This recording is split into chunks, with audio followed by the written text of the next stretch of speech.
आधुनिकानां व्यक्तिसिद्धान्तानां दृष्ट्या स्फोटसिद्धान्तस्य विमर्शः।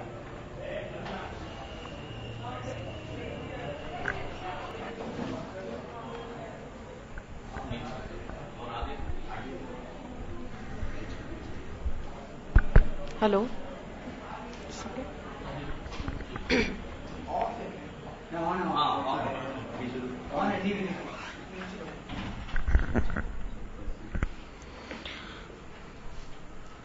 न मन्त्रं नो यन्त्रं तदपि च न जाने नुतिमहो, न चाह्वानं ध्यानं तदपि च न जाने स्तुतिकथाः, न जाने मुद्रास्ते तदपि च न जाने विलपनं, परं जाने मातः त्वदनुसरणं क्लेशहरणम्।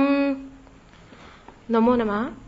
मम विषयः अस्ति आधुनिकानाम् अभिव्यक्तिसिद्धान्तानां स्फोटसिद्धान्तस्य विमर्शः। मानवी भावाभिव्यक्तेः मुख्य साधनीभूता भाषा जगति प्रतिष्ठिता। जगति व्यवहारमूला भाषा वर्तते। भाषा वाक्यैकरूपनिबद्धा भवति। आत्मनो मनोभावान् परं प्रति प्रकटयितुं भाषा इव परं साधनम् अस्ति। भाषायाः अभिव्यक्ति तु ध्वनि शब्दश्च इति रूपद्वयेऽस्मिन् भवति। भावानां सूक्ष्मातिसूक्ष्मरूपं प्रकटयितुं भाषा समर्था भवति। अत एव मनुष्यजीवने प्रामुख्येन विराजितस्य अस्य भाषातत्त्वस्य साङ्गोपाङ्गविवेचनाय भाषाविज्ञान इत्यस्मिन् विभागे भाषायाः विविधाङ्गानां संशोधनं शास्त्रज्ञैः कृतं दृश्यते। ध्वनिभिः भाषाभिव्यक्तिः भवति, अत एव तद् भाषायाः महत्त्वपूर्णम् अङ्गम्। अपरं च भाषाद्वारा अर्थाभिव्यक्तिकृते महत्त्वपूर्णम् अङ्गं यद् विद्यते तत् शब्दं पदं वा। विविधासु भाषासु ध्वनीनां संयोगेन कथं शब्दोत्पत्तिः भवति, तेषां शब्दानां पदानां च द्वारा कथम् अर्थबोधो जायते इत्यादि प्रश्नानां भाषाशास्त्रीयदृष्ट्या मनोवैज्ञानिकरीत्याश्च अध्ययनं भाषाविज्ञाने अन्तर्भवति। आधुनिकैः विश्लेषकैः कृतेऽस्मिन् अध्ययने भाषिकाभिव्यक्त्यां मनोवैज्ञानिकी प्रक्रियायाः प्रामुख्यं दृश्यते। विचाराणाम् अभिव्यक्तिकारणेनैव परस्परावगमनं परस्परसम्बन्धसंस्थापनं च भवति। एतदेव अभिव्यक्तिः सम्प्रेषणरूपेण आधुनिकशास्त्रे प्रसिद्धम्। तद्विषये उक्तं लिगन्स् महोदयेन, सम्प्रेषणं तादृशी काचन प्रक्रिया यया द्वौ द्वयाधिकाः जनाः विचाराणां तथ्यानां भावनादीनां च विचारविनिमयं कुर्वन्ति, तेन सर्वे प्राप्तसन्देशान् अवगच्छन्ति। सम्प्रेषणे सन्देशदातुः सन्देशग्रहीतुश्च मध्ये सन्देशमाध्यमेन समन्वयः संस्थाप्यते इति। न्यूमेन् समर्, सम्प्रेषणम् एकस्य एकाधिकजनानां मध्ये वा तथ्यानां विचाराणां दृष्टिकोणानां संवेगानां च आदानप्रदानं करोति इत्यादयः परिभाषाः उपलभ्यन्ते।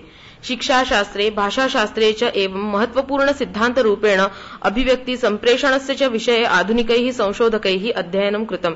तत्र आधुनिकविचाराणाम् अभिव्यक्तिकृते लिखित मौखिक साङ्केतिकमाध्यमानि अवलम्बितानि। तेषु मौखिकमाध्यमेन या विचाराभिव्यक्तिः भवति तस्याः चिन्तनम् अत्र कृतम्। मौखिकसम्प्रेषणे भाषणं श्रवणं च प्रमुखक्रिये भवतः। तत्र भाषायाः प्रयोगः सर्वदा क्रियते। अस्मिन् विधौ सन्देशस्य प्रेषकग्राहकौ उभावपि परस्परं सम्मुखिनौ भवतः मौखिकरूपेण वाचा तथ्यानां सूचनानां परस्परं विनिमयः क्रियते। वक्तुश्रोतुश्च मध्ये या प्रक्रिया सा अन्तःप्रक्रिया इत्युच्यते। नोम चॉम्स्की इत्यनेन पाश्चात्यशास्त्रज्ञेन भाषाविकासस्य मनोभाषीय सिद्धान्तं प्रतिपादितम्। तस्य मतानुसारेण शाब्दिक अभिव्यक्त्यां वाक्यस्य संज्ञा विशेषण क्रियादिभिः निर्मिता उपरि संरचना मुख्या भवति। V.F. स्किनर महोदयेन साधनात्मक अनुबन्ध सिद्धान्तं प्रतिपादितम्। तत्र भाषाव्यवहारं विस्तृततया विश्लेषितम्। एवं च मैकनिन् कैटल् इत्यनेनापि भाषाध्ययन विश्लेषणं कृतम्। एतेषां मतानुसारेण भाषायाः रूपत्रयं दृश्यते: साङ्केतिकभाषा, मूकभाषा, स्फुटभाषा। एवं च भाषाविकासक्रमे अपि प्रथमं सङ्केतपरिचयः, ध्वनिपरिचयः, ध्वन्योच्चारण, शब्दोच्चारण, वाक्यसंरचना एवं क्रमः दृश्यते।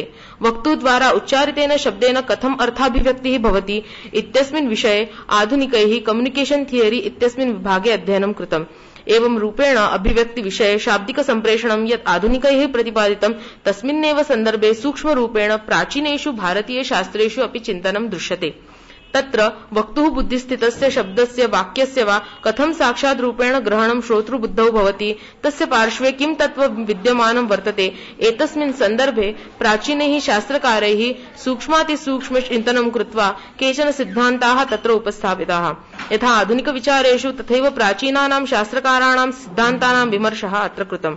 वक्ता श्रोताश्च एतयोर्द्वयोर्मध्ये माध्यमरूपेण भाषा कार्यान्विता भवति तर्हि भाषायां विद्यमानानां ध्वनिभिः अर्थबोधो भवति, पदैः अर्थबोधो जायते वा नो चेत् वाक्येन अर्थबोधः भवति वा इत्यादि सन्दर्भे आधुनिकैः यथा चिन्तनं तथैव भारतीयेषु प्राचीनेषु शास्त्रेषु अपि विषये एतस्मिन् सविस्तरं विश्लेषणं विवरणं च उपलभ्यते। तत्र व्याकरण न्याय मीमांसादि शास्त्रेषु भाषाभिव्यक्तिसन्दर्भे सिद्धान्ताः दृश्यन्ते। वक्तुद्वारा उच्चारितेन शब्देन श्रोतुः बुद्धौ मनसि च या अर्थाभिव्यक्तिः भवति तस्य प्रक्रिया कीदृशी, तत्र किं पदस्य वा वाक्यस्य उपस्थितत्वेन अर्थनिर्धारणं भवति, एवं तस्याः अभिव्यक्तेः क्रमः कीदृशः इत्यादि विषय सन्दर्भे भिन्नानि मतानि सिद्धान्ताश्च समुपलभ्यन्ते। नैयायिकमतानुसारेण पदज्ञानं तु करणं द्वारं तत्र पदार्थधिः, शाब्दबोधः तु फलं तत्र शक्तिः सह कारिणी। एतेषां मतेन आदौ पदज्ञानं भवति, पदज्ञानात् पदार्थ उपस्थितिः, पदज्ञानाभावे अपि अस्मात् पदात् अयमेव अर्थः कथम् उपस्थितः इत्यत्र नियामकं शक्तिज्ञानं। सर्वेषां पदानां परस्परम् अन्वयः भवति, अयमेव वाक्यार्थः शाब्दबोधः वा।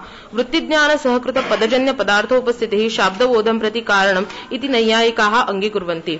मीमांसकमतम् अर्थाभिव्यक्ति विषये मीमांसकेषु पक्षद्वयं विद्यते, अभिहितान्वयवाद, अन्विताभिधानवाद। अभिहितानां पदार्थानाम् अन्वयः इति अभिहितान्वयः। प्रत्येकस्य पदेन तस्य पदार्थस्य बोधः भवति, तदनन्तरम् आकांक्षा, योग्यता, आसक्ति आदि आधारेण पदार्थानां परस्परान्वयः भूत्वा अर्थबोधो भवति। मम्मटेनापि उक्तम्, आकांक्षा योग्यता सन्निधिवशात् पदार्थानां समन्वये तात्पर्यार्थो विशेषवपुः अपदार्थो अपि समुल्लसति इत्यभिहितान्वयवादिनां मतम्। अन्विताभिधान इत्युक्ते अन्वितानां पदार्थानाम् अभिधानम्। तत्र प्रत्येकेन पदार्थबोधः न जायते, अपि तु समन्वययुक्तानां पदार्थानां बोधः पदेन भवति। व्याकरणशास्त्रमतम् शब्दशास्त्रं नाम व्याकरणम्। अस्य शास्त्रस्य महती सुविख्याता अस्ति। वाचा शुद्धीकरणार्थं साधुशब्दज्ञानार्थं प्रवृत्तमिदं शास्त्रं वेदाङ्गेषु मुख्यत्वं भजते। उक्तञ्च तद्व्याकरणमागम्य परं ब्रह्मादिगच्छति। तथा च इदमाद्यं पदस्थानं सिद्धिसोपानपर्वणा इयं सा मोक्षमाणानाम् अजिह्मा राजपद्धतिः। एवं विराजितेषु शास्त्रेषु अभिव्यक्तिसिद्धान्तसन्दर्भे स्फोटवादः इत्ययं सिद्धान्तः प्रामुख्यं भजते। स्फोट इत्यस्य शब्दस्य प्रयोगः कुत्र उपलभ्यते इति पश्यामः चेत् गर्गसंहितायाम् अभिधाशक्तिः इत्यर्थे स्फोटशब्दस्य प्रयोगः लभ्यते। व्यङ्गेन वा न हि लक्षणया कदापि स्फोटेन यच्च कवयो न विशन्ति मुख्याः निर्देशभावरहितं प्रकृते परं च त्वां ब्रह्म निर्गुणमलं शरणं व्रजामः। दिशा त्वम् आकाशो असि दिशखं स्फोटाश्रयः इति श्रीमद्भागवते अस्मिन् विषये उपलभ्यते। अक्षराणाम् अकारस्त्वं स्फोटस्त्वं वर्णसंशयः। व्याकरणशास्त्रे उपस्थापितस्य स्फोटवादस्य वैलक्षण्यं भाषाविज्ञाने भारतीयानां महत् योगदानं प्रदर्शयति। द्वावुपादानशब्देषु शब्दौ शब्दविदो विदुः, एको निमित्तं शब्दानाम् अपरोऽर्थे प्रयुज्यते। वैयाकरणमते वाचकशब्दे निमित्तरूपेण स्फोटरूपेण एकः शब्दः वक्तुः श्रोतुश्च बुद्ध्यां तिष्ठति इति, अन्यत् ताल्वादिकरणेन सन्निविष्टः क्रमयुक्तः शब्दः वाचको भवति। बुद्धिस्थः अक्रमः स्फोटात्मको शब्दः भिन्न वर्णपद वाक्यात्मकानां च अर्थप्रकाशक श्रुतीनां कारणं भवति। उदाहरण अरणिस्थं यथा ज्योति प्रकाशान्तर कारणं तद्वत् शब्दोऽपि बुद्धिस्थः श्रुतीनां कारणं पृथक्। कथमिदं स्फोटशब्दस्य अभिव्यक्तिः भवति इत्यस्मिन् विषये भर्तृहरिणा उक्तम्, इन्द्रियस्यैव संस्कारस्य शब्दस्यैवोभयस्य वा क्रियते ध्वनिभिर्वादास्त्रयोभिव्यक्तिवादिनाम्। एतदनुसारेण ध्वनिभिः इन्द्रियस्यैव संस्कारः क्रियते, स्फोटरूपशब्दस्य संस्कारः क्रियते, विषयस्य इन्द्रियस्य च संस्कारः क्रियते। एवम् अभिव्यक्तिविषये मतत्रयं प्रसिद्धम्। स्फोटरूपशब्दैव ध्वनेः व्यङ्गव्यञ्जकरूपसंसर्गेण संस्कृतं भूत्वा श्रोत्रेन्द्रियस्य विषयः भवति। वाक्तत्वं व्यञ्जकध्वनिरूपक्रमेण संसृष्टं भूत्वा शास्त्रे लोके च व्यवहार्यं भवति। व्यक्त्या वर्णध्वनयोः नादरूपेण श्रोतृवर्गं व्रजन्ति। व्यक्तानां वर्णसमूहात्मकशब्दानां पूर्णतायाः अवबोधः स्फोटेनैव जायते। यथा गौ इत्यत्र शब्दे वर्णास्त्रयो गकार औकार विसर्जनीयश्च।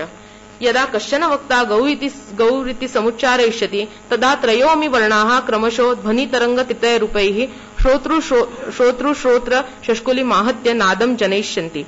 किन्तु गौ इति पूर्णशब्दस्य प्रतीतिस्तु वर्णत्रय संवलित तत्वरूपेण भविष्यति, न तु पृथक् वर्णस्य।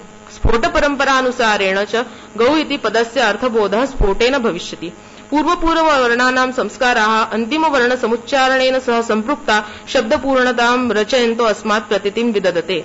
इयमेव शब्दपूर्णतायाः प्रतीतिर्नाम स्फोटः। स च वर्णपदादिरूपेण अष्टधा विभक्तः।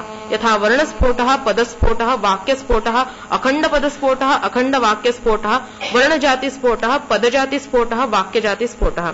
वाक्यजातिस्फोटः वाक्यं वच धातोः ण्यतिकृते तस्य च कुत्वे सति निष्पद्यते। तद्धि वचनं वक्तव्यं कथनम् इति उक्तिः वक्तृतादयो अर्थाः वाक्यपदस्य संगृह्यन्ते।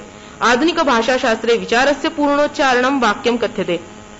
शाब्दिकैः वाक्यस्फोटः एव सिद्धान्तत्वेन स्वीक्रियते। वाक्यस्फोटस्य च अखण्डत्वं तैः अभ्युपगम्यते।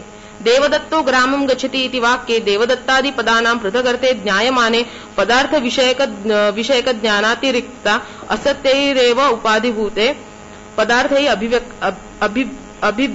अभिव्यापकता विलक्षण काचन प्रतिभा उपजायते। ताञ्च प्रतिभां शाब्दिकाः वाक्यार्थं वदन्ति। एवं च पदार्थस्य सत्यत्वं वाक्यार्थस्य च सत्यत्वं सूचितामिति निष्कर्षः। अर्थाभिधायक शब्दो वस्तुतः वाक्यात्मक एक एव भवति। तत्र पदभेदादवसरो वर्णभागावसरो वा न संतिष्ठते। केवलं प्रक्रिया निर्वहणार्थं व्यवहारसौकर्यार्थं च वाक्यं पदानि पदे वर्णाश्च स्वीक्रियन्ते।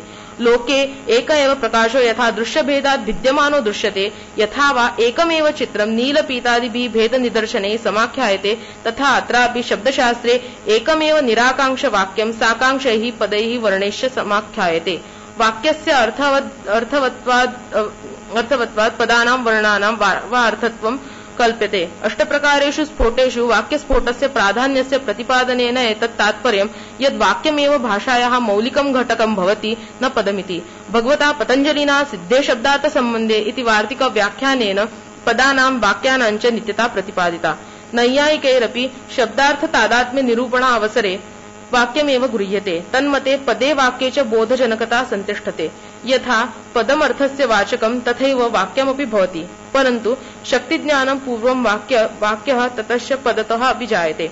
निष्कर्षतः वाक्यं प्रधानमुच्यते। वैयाकरणैः तत्र भर्तृहरिः आह वाक्यस्फोटोति निष्कर्षे सिद्ध्यति इति मतस्थितिः। वैयाकरणाः पदपदार्थयोः सत्तां तिरस्कृत्य वाक्यवाक्यार्थयोः सत्तामेव स्वीचक्रुः। वाक्यमेव अक्षरं ध्रुवं कूटस्थं परिणामरहितम् अक्षयम् अवयवरहितं घोषयाञ्चक्रुः। पाणिनीये तन्त्रे सकलशब्दविदां दृढतरम् एतन्मतं यद् वाक्यमेव वाचः सर्वोच्चं स्थानम् अलङ्कुर्वन्ति। उपसंहारम्। आधुनिकैः प्रतिपादितैः अभिव्यक्तिसिद्धान्तेषु सम्प्रेषणस्य सन्दर्भे स्फोटवादस्य उपादेयता यदि पश्यामः चेत् वैयाकरणैः प्रतिपादितोऽयं स्फोटवादः अभिव्यक्तिसिद्धान्तसन्दर्भे सूक्ष्मातिसूक्ष्म विवेचनार्थम् अतीव उपयोगी दृश्यते। यतो हि वक्ता-श्रोता-द्वयोर्मध्ये यत् सम्प्रेषणं भाषामाध्यमेन भवति, तस्य प्रक्रिया मूलरूपेण वक्तुः श्रोतुश्च बुद्धौ कथं कार्यान्विता भवति, एतस्य सूक्ष्माध्ययनार्थं व्याकरणशास्त्रेण उपस्थापितः एषः सिद्धान्तः प्रामुख्येन अध्येतव्यः। आधुनिकभाषाशास्त्रे यदि विचारस्य पूर्णोच्चारणं वाक्यं कथ्यते, तर्हि वैयाकरणैः पुरस्कृतस्य वाक्यस्फोटस्य अध्ययनम् अभिव्यक्तिसन्दर्भे सम्प्रेषणसन्दर्भेश्च महत्वपूर्णं विद्यते। तदनुसारेण अभिव्यक्ति विचार संदर्भे संप्रेषण सिद्धांत संदर्भे च स्फोटवाद इत्यस्यापि अंगीकारं कृत्वा तस्य अध्ययनम् आधुनिक शास्त्रे आवश्यकं वर्तते। धन्यवादः।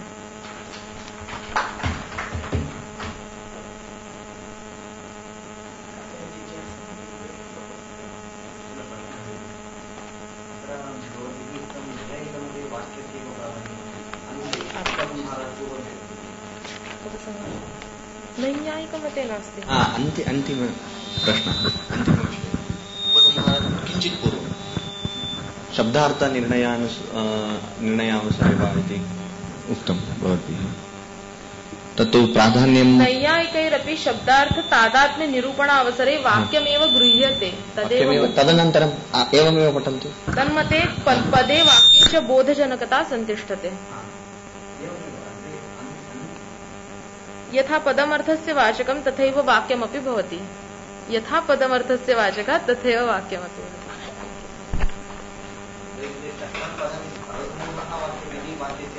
आम् आम्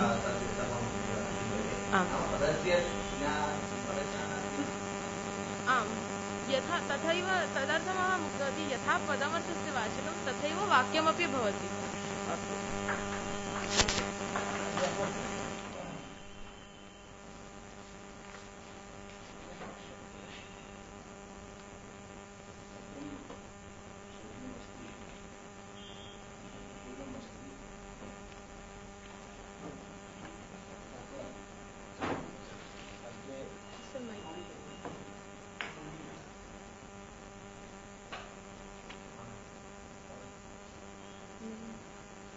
अर्जुन SR हैदराबाद यूनिवर्सिटी हैदराबाद अस्य विषयः वर्तते क्षेत्रज्ञ विषय विमर्शः।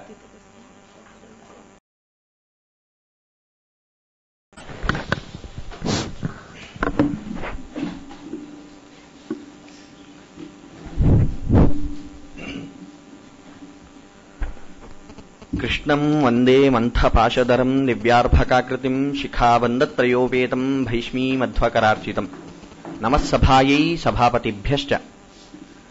मम विषयः अस्ति क्षेत्रज्ञ विषय विमर्शः इति।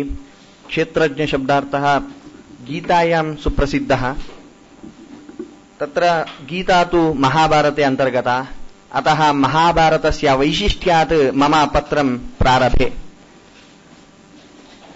महाभारतमिति नाम महाभारतस्य महत्वात् भारवत्वाच्च महाभारतमुच्यते इति प्रथितं वाक्यम् इति तस्य वैशिष्ट्यं विद्वद्वरेण्यैः प्रस्तूयते। अत्र विद्यमानाः सर्वेषां विषयाणां सकलानां प्रसङ्गानां सर्वेषामपि पात्राणां वैशिष्ट्यं वर्तते। भारवत्वं न ग्रन्थबाहुल्यात् अपि तु विषयाणां गभीरत्वात्। जनमेजयाय वैशम्पायन महर्षिः महाभारत कथनसमये एवम् उपवर्णयति, धर्मे च अर्थे च कामे च मोक्षे च भरतर्षभ यदि हास्ति तदन्यत्र यन्ने हास्ति न तत् क्वचित् इति। नाम विद्यमान चतुर्विध पुरुषार्थाः धर्मार्थ काम मोक्षाः, एतेषु अन्यतमे एव सकललोक प्रवृत्तिः दरीदृश्यते। भारतेऽस्मिन् तत्तत् पुरुषार्थ पिपासूनां कृते ते एव विषयाः विद्यन्ते अस्मिन् महाभारते। भारते विद्यमानमेव इदानीन्तनकालेऽपि भवन्ति, यदपि तस्मिन् नास्ति तत् कुत्रापि न भवन्ति। लौकिकानां पारमार्थिकानां च विषयाणां समष्टिः भारते एव द्रष्टुं शक्नुमः। एवम् इतिहास पुराणाभ्यां वेदं समुपब्रह्महेत् इति मनुस्मृतिवचसा सकल वेदार्थ निर्णायकत्वं च सिद्ध्यति महाभारतस्य। एवं महाभारत गुणगाने शब्दाः सदा अपर्याप्ताः एव।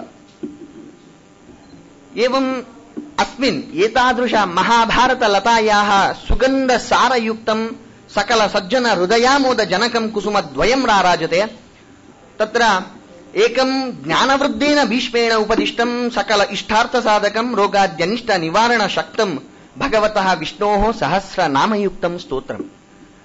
अन्या च सकल लोक प्रसिद्ध सर्वकालिक सुप्रसिद्ध मानवीय मौल्यैः सह अतिगूढ अध्यात्म विषय परिपूर्ण सकल उपनिषदः सार संग्रहभूत योगाचार्येण सर्वज्ञेन भगवता श्रीकृष्णेन धनञ्जयं निमित्तीकृत्य, न केवलं धनञ्जयाय, धनञ्जयं निमित्तीकृत्य प्रत्येक प्राणिनां कृते उपदिष्टा श्रीमद्भगवद्गीता। सामान्य लौकिक समस्यातः अति कठिन शास्त्र वेदान्तादिगत संशय निवारणे सर्वसमर्था एषा गीता। सकल जनानां स्वस्व योग्यतानुसारेण मार्गदर्शनं गीतायां समुपलभ्यते। यथा स्वमात्रे स्वलघु आस्ये ब्रह्मांड दर्शनम् अकारी भगवान् श्रीकृष्णः, तथैव परिमित काले परिमित शब्दे च समग्र जीवन शास्त्रमेव व्यवृणोत् महामहिमः सः श्रीकृष्णः। गीतायाः उपदेशस्य सन्दर्भः अस्माभिः द्रष्टव्यः। तत्तु बहु स्वारस्यकः। समुपस्थित सैन्ययोः मध्ये समर विस्फोटक्षणे मानसिक समतोलनायाः विचलन सन्दर्भे अतीव सरलतया तथैव गभीर विषयाः अपि समुपदिष्टाः वर्तन्ते। अस्माकं जीवनेपि अत्यन्त महत्वपूर्ण सन्दर्भेषु विशेष दायित्व प्रसंगेषु एव अर्जुन इव वयमपि मोहपरवशाः भवामः। तादृश समये एव गीतायाः आवश्यकता ज्ञायते। नः जीवनं न किञ्चित् अन्यत् कुरुक्षेत्रमेव। अत्र च दैवी शक्ति आसुरी शक्त्योः सङ्ग्रामः प्रतिदिनं दृश्यते। प्रतिदिनं सततच्छक्त्योः सद्गुण दुर्गुणयोः महासमरे वयं खिन्नाः, कर्तव्यविमुखाः, स्वसाधनीय कर्मविमुखाः भवामः। तत्प्रसङ्गे नः गीता सुगीता स्वयोग्यता दर्शनं स्वीय कर्तव्ये जागृतिं च ददाति। ईदृशी भगवद्गीता एका अग्निपेटिका इव इति मन्तव्यम्। कुत इति चेत् अग्निपेटिकायाः एकैकापि अग्निशलाका दीपिकां ददाति। अज्ञानं तत्र यद् अज्ञानं निवारणे तद्वत् गीतागत एकैकश्लोकोऽपि ज्ञानदीपिका प्रज्वालकः इति न कदापि अतिशयिता वाक् एषा। तादृक्षु बहुषु विषयेषु अन्यतमः विचारः क्षेत्रज्ञविचारः। क्षेत्रज्ञशब्दार्थः क्षेत्रशब्दार्थेन ज्ञायते, तद्भागत्वात्। एवञ्च क्षेत्रज्ञपदयोः अर्थः महाचार्याणां दृष्ट्या कः इति विचारम् अहं प्रस्तौमि। प्रथमतः अद्वैतमतरीत्या क्षेत्रज्ञविषये विमर्शः कथमस्ति इति पश्यामः। आचार्य शङ्करैः स्वभाष्ये क्षेत्रशब्दवाच्यत्वं पुरतः परिदृश्यमान शरीरमेव इति प्रकटितमस्ति। क्षेत्रज्ञस्तु जीवः स च ब्रह्मः भिन्नः। अत्र भाष्यवचनमस्ति क्षतत्राणात् क्षयात् क्षरणात् क्षेत्रवद्वा अस्मिन् कर्मफलनिवृत्तेः क्षेत्रं शरीरम् आपादतलमस्तकं ज्ञानेन विषयीकरोति तं क्षेत्रज्ञं प्राहुः इति। अत्र बहु विचाराः तत्र दरीदृश्यन्ते भाष्येऽपि, किन्तु तत्सर्वं समयाभावात् एतावदेव प्रस्तौमि। एवम् अन्यमतरीत्या नाम विशिष्टाद्वैतमतरीत्या अस्य विमर्शः, क्षेत्रज्ञशब्दविमर्शः, विषयविमर्शः कथमिति पश्यामः। आचार्य रामानुजैः क्षेत्रं नाम शरीरमेव इति तेऽपि कथयन्ति। क्षेत्रज्ञस्तु जीवः ईश्वरश्च। कुत इति चेत् परमात्मनि एव स्वरूपत्वात् सकलजगतां क्षेत्रशब्दवाच्यत्वमपि परमात्मनि इति। एवमपि क्षेत्रशब्दवाच्यत्वं क्षेत्रज्ञशब्दवाच्यत्वं द्वयमपि भगवति सम्भवति सङ्गच्छति इति रामानुजैः प्रस्तूयते। अत्र श्रीभाष्यवचनम् एवमस्ति। पृथिव्यादि संगतरूपस्य क्षेत्रस्य क्षेत्रज्ञस्य च भगवच्चरीरतैक स्वभावस्वरूपतया भगवदात्मकत्वं श्रुतयो वदन्ति इति। एवम् अत्रापि आचार्याः बहूनि उपनिषद्वाक्यानि गीतावाक्यानि च प्रमाणतया प्रददति। एवं गौडीय वैष्णवमतरीत्या क्षेत्रज्ञविषय विमर्शे तु बलदेव विद्याभूषण महाभागानां गौडीय वैष्णवमते क्षेत्रशब्दस्य अर्थः सेन्द्रिय प्राणादि भोग्य सुख दुःखादि प्ररोहकत्वात् एतत् शरीरमेव। क्षेत्रज्ञस्तु जीवः परमात्मा च। अत्र स्वभाष्यवचनम् एवं उच्यते। जीवः स्वं स्वं क्षेत्रं स्वभोग मोक्ष साधनं जानन्तः क्षेत्रज्ञः प्रजावत् अहन्तु सर्वेश्वरः एक एव सर्वाणि तानि नियम्यानि भर्तव्यानि च जानन् तत् सर्वक्षेत्रज्ञः राजावत् इत्यर्थः। सर्वेश्वरस्यापि क्षेत्रेश्वरस्यापि क्षेत्रज्ञत्वं युज्यते। एवं जीवस्यापि प्रतिशरीरे विद्यमानत्वात् तस्यापि क्षेत्रज्ञत्वम् इति। अनेक श्रुति स्मृत्यादि प्रमाणानि निरूप्यन्ते स्वसिद्धान्त समर्थनार्थं बलदेवाचार्यैः। एवं द्वैतमतरीत्या क्षेत्रज्ञविषय विमर्शः एवं द्रष्टुं शक्नुमः। द्वैतिनस्तु क्षेत्रशब्दवाच्यत्वं न केवलं परिदृश्यमान शरीरे अपितु महाभूतान्यहङ्कारो बुद्धिरव्यक्तमेव तु इन्द्रियाणि दशैकञ्च पञ्चचेन्द्रियगोचराः इच्छा द्वेषः सुखं दुःखं संघातः चेतना धृतिः एतत् क्षेत्रं समासेन सविकारमुदाहृतम् इति। तत्रैव गीतायाः 13 प्रथम द्वितीयानन्तरं तृतीय श्लोकादारभ्य 7 श्लोकपर्यन्तं यद् क्षेत्रशब्द विचारः भगवता कृष्णेनैव उक्ता विद्यते तदेव निरूप्यते इति। गीताचार्यवाचा महाभूतादि एव क्षेत्रशब्दवाच्यः भवति। क्षेत्रज्ञशब्दवाच्यत्वं न जीवे किन्तु परात्मन्येव इति प्रतिपादयन्ति। अस्य मतसारस्तु एवमस्ति। सर्वक्षेत्रेषु क्षेत्रज्ञं मां विद्धि मां चापि विद्धि इति। नाम भगवन्तं क्षेत्रज्ञत्वेन तस्य तादृशविशेषणत्वेन तं ज्ञातव्यं, सः ज्ञातव्यः। एवं तमपि ज्ञातव्यः, नाम तस्य परिपूर्णतया तस्य ज्ञानम् आवश्यकम् इति। तत्तत् क्षेत्रस्य किञ्चित् ज्ञानवत्वात् जीवस्यापि क्षेत्रज्ञत्वं न अयोग्यम्। महाभूतादि सर्वक्षेत्रज्ञं मां सर्वक्षेत्रेषु अन्तर्यामित्वेन विद्धि इति तात्पर्यं भगवान् श्रीकृष्णः एवम् उक्तवान् इति द्वैतिनः वदन्ति। अत्र कश्चन विशेषः मया दृष्टः, द्वैतमते तद्दृश्यते। स च विशेषः क्षेत्रशब्दवाच्यः अपि जीवः भवितुमर्हति इति। कथम् इति चेत् महाभूतादीनां ग्रहणं क्षेत्रशब्देन स्वीकरणीयः इति उक्तमस्ति भाष्ये। तत्तन्नियामकानामपि ग्रहणस्य आवश्यकत्वं तत्र दृश्यते। तत्र सङ्घातोऽपि एकः तदन्तर्भूतः विषयः। सङ्घातः नाम शरीरसमष्टिः, तदभिमानी भवति जीवः इति तस्य सिद्ध्यति क्षेत्रत्वम्। तस्यापि ज्ञानं कस्य अस्ति? परमात्मनः अस्ति। अतः क्षेत्रज्ञः परमात्मः, क्षेत्रः जीवः भवति। महाभूतादीनामेव सामान्यग्रहणे क्षेत्रज्ञवाच्यत्वं तदल्पज्ञानात्, महाभूतादीनां परिपूर्णज्ञानं जीवस्य नास्ति, किन्तु तस्य अल्पज्ञान सत्वात् जीवेपि युज्यते। मुख्यतः सर्वज्ञः नाम सर्वनियामकः ईश्वरः एव क्षेत्रज्ञपदवाच्यः इति द्वैतमतम्। एवं नानामताचार्याः नानाविधेन क्षेत्रज्ञविषयगतविषयनिर्मूलने प्रायतन्त। एतादृशाः बहवः विषयाः विषययुक्ताः चर्चास्पदाः गूढार्थयुताश्च विद्यन्ते श्रीमद्भगवद्गीतायाम्। श्रेष्ठानां पूज्यानां भगवत्पादानाम् आचार्यत्रयाणाम् अन्येषां टीकादिकृतवताञ्च अनुग्रहेण नः अज्ञाननिवृत्तिपूर्वकं ज्ञानप्राप्तिः भवतु इति प्रयत्नोऽयं मम इति मम वाग्व्यापारात् विरमामि। श्रीकृष्णार्पणमस्तु।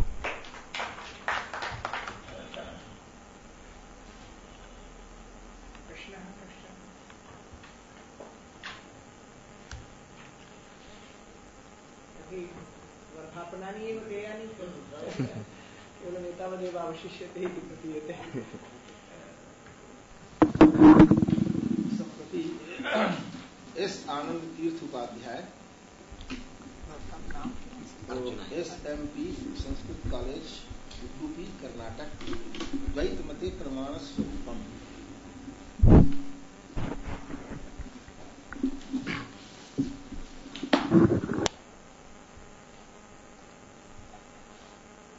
सर्ववागीश्वरो विष्णुः स्त्रीरूपो मां सुवादयेत्। श्रीगुरुभ्यो नमः। हरिः ओम्।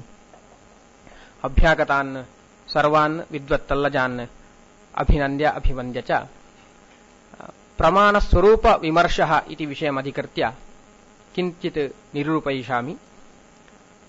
वस्तुतस्तु आधुनिकेऽस्मिन् युगे प्रमाणस्वरूपस्य विमर्शः अनावश्यकः इति प्रायः समेषाणाम् अभिप्रायः। कुत इति चेत् पदार्थानां ज्ञानम् आवश्यकमिति प्राचीनानामपि नवीनानामपि अभिप्रायः समानः एव। संसार दुःखनिवृत्तये ज्ञानम् आवश्यकम्, पदार्थानां ज्ञानम् आवश्यकमिति। किन्तु तज्ज्ञानं कथं भवति? मानाधीना मेयसिद्धिः इति प्रथितः। किन्तु मानस्य आवश्यकम् अस्ति वा इत्यत्र अस्ति विमतिः। आधुनिकेऽस्मिन् युगे समग्र वस्तूनां ज्ञानं प्रत्यक्षद्वारा एव भवति। यत् दृश्यते अस्माकम् इन्द्रियद्वारा अथवा उपकरणैः सह इन्द्रियद्वारा यद् दृश्यते तद् अस्ति, न दृश्यते चेत् नास्ति एव इत्यभिप्रायः एव अस्ति आधुनिकेऽस्मिन् युगे। अतः अन्यानां प्रमाणानाम् आवश्यकत्वं नास्ति एव। युक्ति अनुमानमिति यत् कथ्यते प्राचीन ग्रन्थैः, अनुमानं प्रत्यक्षम् इति द्विविधमेव प्रमाणम् अस्ति इति आधुनिकानाम् अभिप्रायः। किन्तु न तावदेव भवति, तावदा एव वस्तूनां ज्ञानं भवति इति अस्माकम् अनुभवसिद्धः विषयोऽयम्। कुत इति चेत् बहवः पदार्थाः अनुभूयमानाः अपि इन्द्रिय अगोचराः, अनुमातुमपि अशक्याः सन्ति। अतः तेषां ज्ञानं कथं भवति? अत एव प्राचीनानाम् अभिप्रायः आसीत् आगमस्य आवश्यकता अस्ति इति। अन्यैः यत् कथ्यते तद् श्रवणद्वारा ज्ञानं भवति, तदपि प्रमाणत्वेन स्वीकर्तुं शक्यते इति। किन्तु आगमाः कथं प्रामाण्यं भजन्ते इत्यादि विषयैः आधुनिक प्राचीन दर्शनेषु बहवः विमर्शाः दरीदृश्यन्ते। तत्र मध्वमते कथं प्रमाणस्वरूपस्य विमर्शः कृतः इति विषयमधिकृत्य किञ्चित् तत्र प्रस्तोष्यामि। तत्र बहवः प्रमाणविषये बहवः विषयाः निरूपयितुं सन्ति, किन्तु तत्र प्रमाणशब्दस्य रूपनिष्पत्तिः कथं भवति, तस्य रूपनिष्पत्तिः कथं भवति, तथा तत् प्रमाणशब्दस्य अर्थः कः, कानि प्रमाणानि भवितुम् अर्हन्ति, तस्य लक्षणं किम् इत्यादयः बहवः विचाराः अत्र मम लेखने निरूपिताः सन्ति। किन्तु समयाभावात् तत्र त्रयः विषयाः अत्र निरूप्यते मया। एकः प्रमाणशब्दस्य अर्थः कः, कानि प्रमाणानि भवन्ति, एवं तत्रैव विशेषः इति विशेषाख्यः एकः पदार्थः अङ्गीक्रियते मध्वमते। एवमेव अपौरुषेयत्वविचारे त्रयः विचाराः अत्र निरूपयिष्यामि। प्रथमतः तत्र भावे इति सूत्रेण तथा करणाधिकरणयोश्च इति द्वाभ्यां सूत्राभ्यां लिट् प्रत्ययः प्रमाणम् इत्यत्र लिट् प्रत्ययः आगतः। अतः भावार्थे नाम धातोः यावानर्थः सः भावार्थः। अतः माङ् धातोः ज्ञानमित्यर्थः, अतः ज्ञानं प्रमाणम् इति भवति। एवमेव करणार्थे लिट् प्रत्यये सति यथार्थज्ञानसाधनं प्रमाणम् इति भवति। किन्तु करणाधिकरणयोश्च इति सूत्रेण अधिकरणार्थेऽपि लिट् प्रयोगः अङ्गीकृतः। अतः ज्ञानस्य यद् अधिकरणं भवति तदपि प्रमाणपदं भजते इति शङ्का स्यात्। नैयायिकमते तद् अङ्गीकृतम्, अधिकरणार्थेऽपि प्रमाणशब्दस्य प्रयोगः अस्ति इति। किन्तु मध्वमते तन् निराक्रियते। कुत इति चेत् अत्रार्थे ज्ञानं प्रमाणम् इति प्रयोगः अस्ति, ज्ञानमेव प्रमाणम् इति। तस्य ज्ञानं वर्तते चेत् तत् प्रमाणं भवत्येव इति अभिप्रायेण। किन्तु तत्र विप्राह प्रमाणम् इत्यपि वाक्यं वर्तते खलु इति चेत् विप्राह प्रमाणं नाम न तत्र विप्राह एव प्रमाणमिति, विप्राणां ज्ञानं प्रमाणम्, अथवा विप्राणं करणार्थे विप्राह करणार्थे तत्र प्रमाणं भवन्ति इत्येव अभिप्रायेण वर्तते। तत्र केचन विषयाः निरूप्यते। न च कर्तरि लिट् विधानमस्ति, अतः प्रमाति इति प्रमाणम् इति कर्तरि लिट् प्रत्ययः न भवितुमर्हति। लिटस्तावत् भावे करणाधिकरणयोश्च इति सूत्राभ्यां विधानात्। अतः प्रमाणं जनार्दनः इत्यादौ ईश्वरज्ञानस्य वा तत्र व्यत्यासः कृतः। तत्र भगवान् अपि प्रमाणं भवति इति तेषां मतं, नाम कर्ता यः वर्तते सः अपि प्रमाणं भवति इति। तत्र अस्य अभिप्रायः एवं वर्तते, तत् एवं निराक्रियते। जनार्दनः प्रमाणम् इत्यादि भागवतवाक्यानि सन्ति, तत्र ईश्वरज्ञानस्य वा तद्वाक्यस्य वा प्रामाण्य अभिप्रायेण औपचारिकप्रयोगोऽयम् इति वक्तव्यम्। एवञ्च वेदाः प्रमाणम् इत्यादौ करणार्थे प्रमाणशब्दः प्रसिद्धः एव, किन्तु अत्रार्थे ज्ञानमेव प्रमाणम् इति प्रयोगानुसारेण भावार्थेऽपि प्रमाणशब्दस्य प्रयोगः अस्ति इति नूतन आविष्करणं मध्वमतस्य। एवमेव ज्ञानं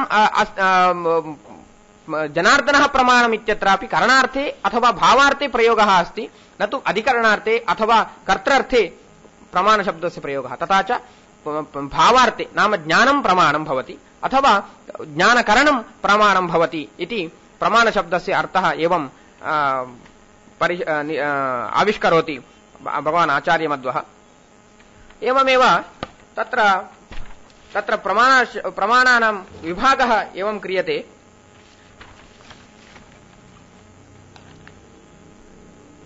यथार्थं प्रमाणं तद्विविधं केवलम् अनुप्रमाणं चेति। केवलं नाम यथार्थज्ञानं, तथा यथार्थज्ञानसाधनम् अनुप्रमाणम् इति भवति। तत्र केवलप्रमाणे द्वैविध्यं दरीदृश्यते, चैतन्यं रूपं प्रमाणं, वृत्तिरूपं प्रमाणम् इति। तत्र केवलज्ञानस्य विभागस्तु वास्तविकाभिप्रायेण तत्र केवलं ज्ञानम् इति तत्र योगिज्ञानम्, ईश्वरज्ञानम् इत्यादयः तत्र क्रियन्ते, तद्भवतु। किन्तु तत्र चैतन्यरूपं ज्ञानम् इति एकः विशेषः विचारः क्रियते। चैतन्यरूपं ज्ञानम् इति नाम आत्मतः स्वरूपभूत साक्षी इन्द्रियजन्यं ज्ञानं यद् वर्तते, अहम् इत्यादि ज्ञानम्, अहं सुखी इत्यादि ज्ञानं, तत् स्वरूपभूतं ज्ञानम् इति आविष्करोति। ननु प्रमावतो हि चैतन्यरूप प्रमातुः प्रमाणलक्ष्यं प्रति अलक्ष्यत्वात् तस्य केवल प्रमाणत्वं कथं संगच्छति? स्वरूपभूतं ज्ञानं नाम स्वरूपमेव, आत्मा एव प्रमाणं कथं भवति इति चेत् तत्र उक्तम्, आत्मा तु स्वप्रकाशत्वेन ज्ञानस्वरूपम्, अतः न केवलं सः प्रमाता प्रमापि भवति इति सः लक्ष्यः एव भवति। न च एकस्मिन्नेव आत्मनि प्रमास्वरूपत्वं प्रमावत्वं च कथं घटते इति न शङ्क्यम्। द्वैतमते च आत्मज्ञानयोः अभेदे सत्यपि भेदव्यवहारजनकः विशेषः अङ्गीकृतः। यथा खलु स्वरूपभूतप्रकाशेन अभिन्ने सूर्ये विशेषबलादेव स्वप्रकाशरूपत्वं प्रकाशवत्वं च व्यवह्रियते, तथा स च विशेषः वस्तुस्वरूपं स्वनिर्वाहकश्च। न च ईदृशं विशेषमन्तरेण सर्वेषां व्यवहारनिर्वाहः, न च गुणगुण्यादिभेदे सम्बन्धः सम्भवी। तस्य सम्बन्धस्य ततः भिन्नत्वे गुणवदेव सम्बन्धान्तर अपेक्षत्वात् अनवस्थानात्।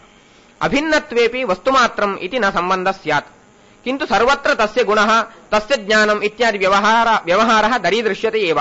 तस्मात् नैयायिकमतानुसारेण गुणगुणिनोः भेदाभेदौ वा कल्पयित्वा तयोः सम्बन्धं समवायम् अन्यं वा कल्पयित्वा तदनवस्थापरिहारार्थं तस्य स्वनिर्वाहकत्वकल्पनात् वरम् एकस्य द्रव्यस्य गुणादिविशेषरूपेण स्वनिर्वाहकत्वम् इति एवं तैः अङ्गीक्रियते।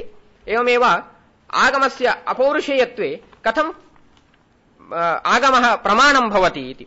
कुत इति चेत् प्रमाणं भवितव्यम् इति चेत् यः कोऽपि एकः विषयः वदति चेत्, एकं विषयं वदति चेत् कः उक्तवान् इति पृच्छति। कुत इति चेत् केन उक्तं तत् तत्र प्रामाण्यनिश्चायकं भवति। यः कोऽपि पुरुषः वदति चेत्, उन्मत्तः वदति चेत् तत् प्रमाणं न भवति। यः सर्वज्ञः अथवा आत्मीयः वदति चेत् तत् प्रमाणं भवति। अतः प्रामाण्यनिश्चयार्थं पौरुषेयत्वम् आवश्यकम्, आप्तवाक्यम् आवश्यकम्। किन्तु अपौरुषेयश्चेत् तत्र प्रामाण्यं कथं भवति इति महान् प्रश्नः। तत्र एवं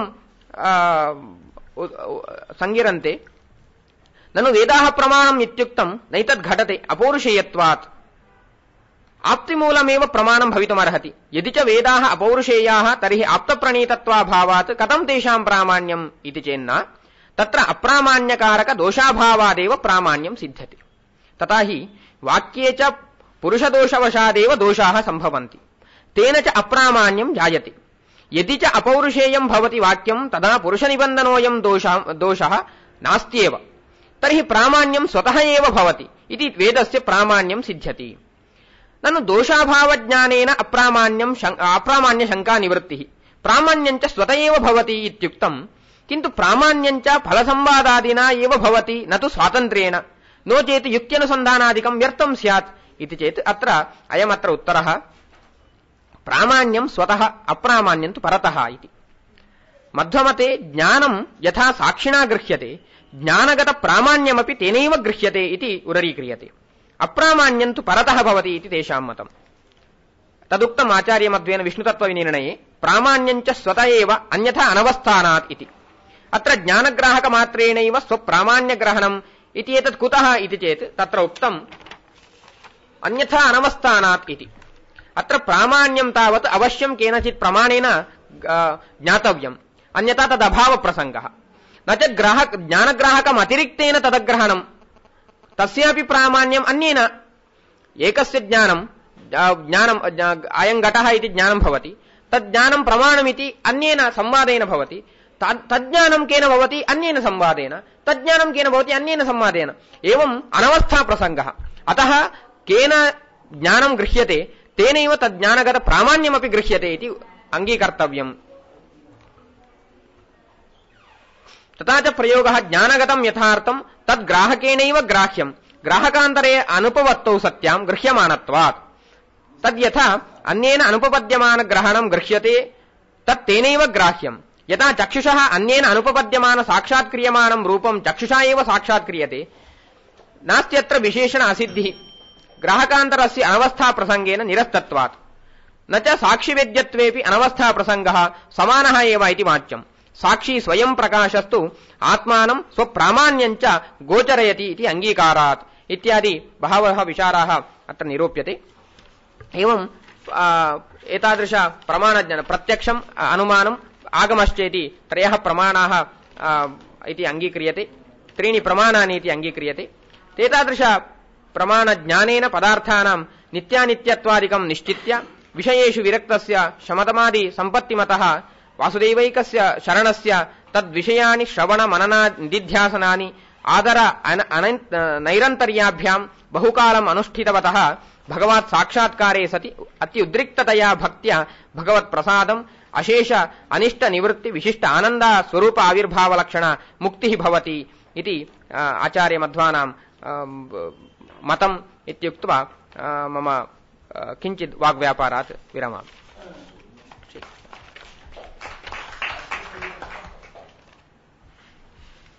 भक्तां प्रस्तुतीकरणं तु अतिसुन्दरम् अस्ति परं द्वैतमते द्वैतमतशब्दस्य केवलम् अस्ति या अन्यो वा सांख्य केवलम् अस्ति द्वैतमते या अन्यदर्शनः अपि अत्र न तत्र सांख्यमतस्य निरूपणमेव नास्ति केवलं मध्वमते केचन विषयाः विशेषतया निरूप्यते नाम तत्र ज्ञानं प्रमाणमिति ज्ञानमपि प्रमाणमिति न केनापि प्रमाणत्वेन गृह्यते मध्वमते प्रमाणत्वेन गृह्यते ज्ञानं प्रमाणं भवति इति गृह्यते।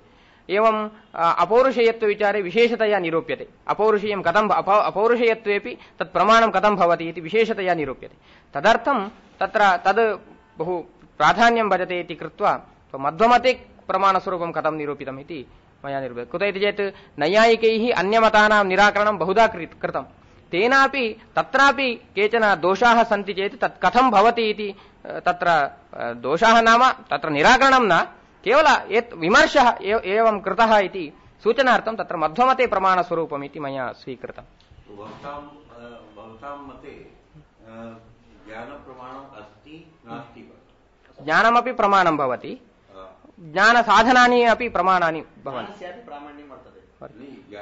ज्ञानैव प्रमाणम् अस्ति ज्ञानस्यापि प्रमाणं वर्तते ज्ञानमेव प्रमाणं बौद्धमते किमस्ति? मध्वमते ज्ञानमेव प्रमाणं भवति साङ्ख्यमतेपि ज्ञानमेव प्रमाणं भवति नाम तत्रापि साङ्ख्यमतं नाम तत् अन्यदेव मतं भवति साङ्ख्यमतस्य द्वैतमतस्य मेलनं कर्तुं न शक्यते। बौद्धमते तु ज्ञानाचार्यस्य प्रमाणस्य लक्षणमस्ति सव्यापारप्रतीतत्वात् प्रमाणं फलमेव सत् सव्यापारप्रतीतत्वात् प्रमाण एव प्रमाणफलम् अस्मिन् विषये भवान् किञ्चित् प्रकाशं कर्तुं शक्यते? प्रमाण एव प्रमाणफलम् प्रमाण इज इंस्ट्रूमेंट करण प्रमाणं करणं परं बौद्धमते तु करणं नास्ति करणमपि भवति करणमपि भवति ज्ञानमपि भवति करणमपि न भवति बौद्धमते तु दिङ्नाचार्यस्य मते करणमपि न भवति केवलं ज्ञानमस्ति फलमस्ति एवं न तत्र विमर्श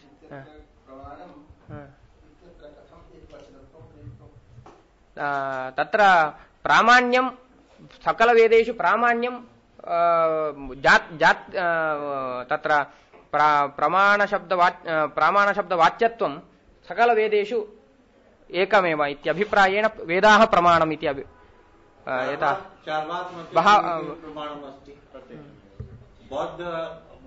बौद्ध मते द्वे प्रमाणमस्ति वैशेषिक मते द्वे प्रमाणमस्ति सांख्य मते त्रि प्रमाणमस्ति तो तत्र बौद्ध मते द्वे प्रमाणमस्ति प्रत्यक्षम् अनुमानम् आगमश्चेत् त्रीणि बौद्ध मते तु आगम प्रमाणं नास्ति केवलं बौद्धमते सांख्यमते तु आगम प्रमाणं सांख्यमते तु आगम प्रमाणं परम अत्र किम् अस्ति प्रमाण सव्यापार प्रतीतत्वात् प्रमाणं फलं निर्वतते नैयायिक दर्शने तु किम् अस्ति प्रमाकरणम् इति प्रमायिकरण प्रमायिकरण प्रमा शब्दस्य किम् अर्थः यथार्थः अनुभवः तदेव फलमस्ति प्रमा ही फलमस्ति तो तत्र कोऽपि भेदः नास्ति तत्र तद् निरूपितं तेन नाम तस्य प्रमाणम् इत्यत्र ल्युट् प्रत्ययः यदस्ति तत् करणार्थे एव नास्ति किन्तु भावार्थेऽपि वर्तते प्रत्ययस्य भावार्थे भावार्थस्य वास्तविक अर्थः तु भावार्थ न केवलं करणं भावार्थेऽपि विद्यमानत्वात् सूत्रस्य पूर्वमेतैः प्रतिपादितं तत् तेन तद् ज्ञायते भावार्थः सुन्दरम् अति सुन्दरम्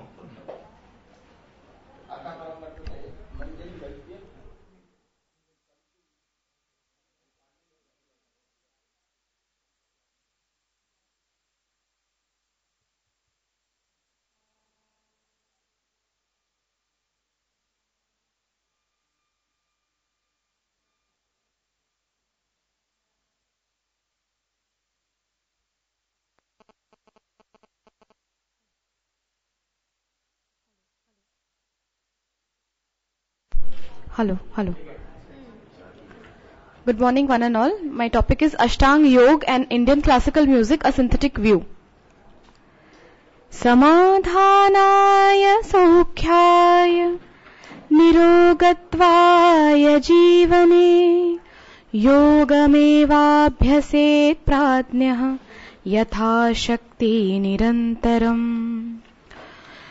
Indian philosophy has been the source of sublime knowledge and wisdom for mankind. It directs human souls towards the purpose of life and redirects to perform their worldly duties. Indians have always pursued the study of philosophy with enthusiasm. We possess a prestigious tradition of yoga philosophy, which was primarily authored by sage Patanjali and then propagated by many scholars through years. Yoga philosophy is an excellent blend of ancient philosophical thoughts with modern intelligence. It is a known fact that today thousands of people in India and over the world practice yoga through asana, pranayama, etc. to keep their body as well as mind free from worldly miseries to achieve a mental and spiritual coherence. Very promptly said by Kalidasa and Kumara Sambhava, Sharira Madhyam Khalu Dharma Sadhanam, that is, a healthy body indeed is the foremost medium to attain righteousness. But is yoga only limited to physical exercises and practices? No. Yoga deals with mind and its restraint. The mind is traditionally conceived as the king, the horseman of the psychophysical structure. Because of the relationship between the mind and the body must be tamed through self-discipline and purified. A good level of overall health and physiological integration must be attained. The Ashtanga Yoga, the eightfold path which focuses on realizing the true self and the absolute. Each step is an award in itself which gradually rewards the true self power within. It looks upon as man as whole consisting of body, mind and spirit. Yogic concept is not merely physical oriented but rather more mentally and spiritually oriented. Patanjali has described 8 steps in the pursuit of the yoga, path of yoga as mentioned below, that is Yama, Niyama, Asana, Pranayam, Pratyahar, Dharana, Dhyan and Samadhi. Among these 8 steps, first 5 namely Yama, Niyama, Asana, Pranayam and Pratyahara have been graded as Bahiranga Yoga or external yoga practices, while the last 3 steps namely Dharana, Dhyan and Samadhi are considered as Antaranga Yoga. Among these, Pratyahara is actually the link between Bahiranga and Antaranga Yoga. The latter 3 practices are the integral part of the same process designed to transform the mental being, and Patanjali describes all the 3 as a composite entity, namely Samyama. Thus it could be said that Bahiranga Yoga purify inner mental fluctuations and internal or Antaranga Yoga practices to help enhance a sound body. Hence, a healthy human mind recreates or reinvents a healthy human body. It would not be justified to scrap yoga with spiritual goal altogether from the list of modern approaches to yoga. Such approaches have been mostly popular are aesthetic yoga, yoga for present educational setup, yoga for family welfare, yoga for physical education and sports. So basically, I have included yoga with other arts, that is Indian classical music. So, within so many facets, the aspect related to arts holds significance with reference to the topic. Our Indian tradition holds a strong heritage of diversified arts. Out of as many as 64 art forms, Indian classical music is considered the supreme. It is considered the best among the performing arts, though painting, architecture and sculpture could be classified as performed arts. A performing art is a process where an artist communicates his imagination to the audiences, and thus an energy flow is generated to unite their perceptions. Historically, music has always been a way to reunite with the supreme power. The sound is therefore also called as a Nada Brahma. The legendaries about Tansen igniting fire by rendering Rag Deepak and eventually his daughter pacifying the fire by singing Rag Malhar indicate the same. These incidences could just be looked upon as miraculous events, but if viewed closely, it could be observed that an approach of forgetting self and attainment of self-less was aimed by these souls. Today, musicians in India find a model audience, technically critical but somewhat indifferent to voice production. The Indian audience listens rather to the song than to the singing of song. Promptly, in the words of legendary Pandit Shivkumar Sharma, he says, when an artist goes beyond the limits of rhythm and lyrics, and when he is unaware of what he is serving to the audience, he then reaches to what we call as Sangeet Samadhi. If observed closely, yoga and Indian music define the same connection of soul to the supreme. The human body here becomes a medium with reference to Ashtanga Yoga. Quoting technically, Ashtanga Yoga and Indian music provide a complete package to achieve the ultimate target of human life. Human mind is just a mirror. If it is pure, then the infinite can have the reflection. The reflection will not be infinite, it will just be a part of the glimpse, but that glimpse becomes the door. You have to leave behind the mirror and enter into the infinite, leave the reflection behind and enter the real.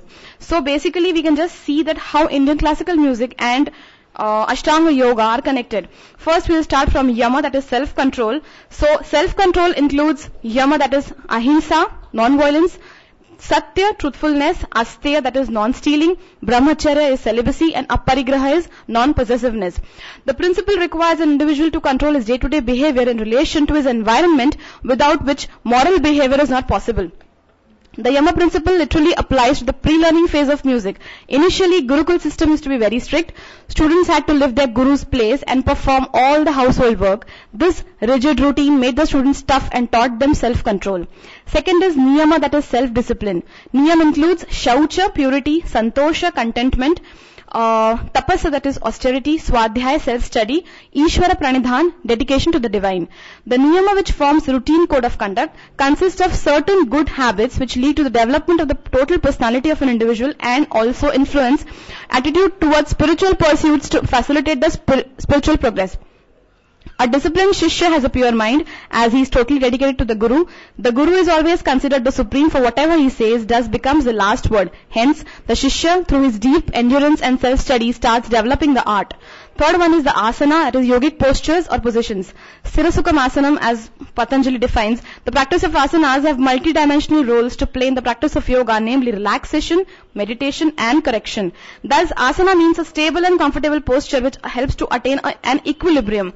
A straight sitting posture is prescribed where the rendition of swaras is concerned. The shadja or the basic swara should come from the belly, which is helpful for further vocal progression. Pranayama is yogic breathing. Pranayama is concerned with the control and regulation of the breath. In a broader sense, with the control and regulation of the vital force, pranayama consists of three phases, namely Puraka, inhalation, Kumbhaka, pause or breath, and Rechaka, that is exhalation. Once Bharat Ratna Ustad Bismillah Khan in an interview was quoting that Sur to saason ka khel hai, sur hai to saas hai to sur hai. This proves the fact that pranayama is an essential factor to the musicians. Every artist has to practice pranayama to enhance his art. Through Kumbhaka and Rechaka processes only he could project his tone. Pratyahara is withdrawal of senses. It is remarked that senses are introvert. When they are introverted, the mind is not distracted by external stimuli, and that the senses, so controlled by the mind, add to its power of concentration. Thus, the restraint of senses helps the aspirant to progress towards the stage of samadhi. Through a mystic touch of swaras, music can easily withdraw oneself from external identities. Lord Krishna's flute is forever calling us to leave the duties of the world and follow him. Dharana is concentration. Dharana is a mental exercise which is helpful for a yogi to undertake the subsequent practices, namely dhyana and samadhi. During dharana, the practitioner fixes his mind on some external object, which may be like the image of a deity or a tip of nose, etc. In this stage, the mind becomes one with the essential nature of the object concentrated upon and can move no further. Often, great musicians quote that God is grateful that He has gifted us 2 ears. One is to hear the swara and the other is for the tal. Concentration on both simultaneously and blending both to create a unified structure to which we call a bandish or composition. 7th one is the dhyan or the meditation. Dhyan is an uninterrupted flow of mind towards the object chosen for meditation. When the aspirant succeeds in eliminating the distraction completely and becomes able to continue the concentration without any interruption, thus the essential difference between dharana and dhyan is the occasional occurrence of distractions in the mind. The concentration level already inbuilt by swar and tal reaches an extent where the musician remains unaffected by the surroundings. The last stage obviously is samadhi, that we can call it as trance or salvation. This is the last stage of the concentration of mind. This is the climax of the mental manipulation during the practice of yoga. Patanjali describes the phenomenon of disappearance of the self-consciousness of mind as Swarupa Shunyam Iva. Here, Swarupa Shunyam means reducing the self-awareness of the subjective roles of the mind to the utmost limit. So, a musician becomes nobody when he appears like the swaras which he renders and goes beyond a level where he unites with the Supreme, that is the unheard Anahatanad. Western musician Keats too have said that heard melodies are sweet, but those unheard are sweetest. Thus, the Ashtanga Yoga in Indian classical is a comprehensive discipline, its ultimate objective being the realization of the Supreme. A person can be called a real yogi when he reaches the ultimate goal of yoga and remains unaffected by the circumstances.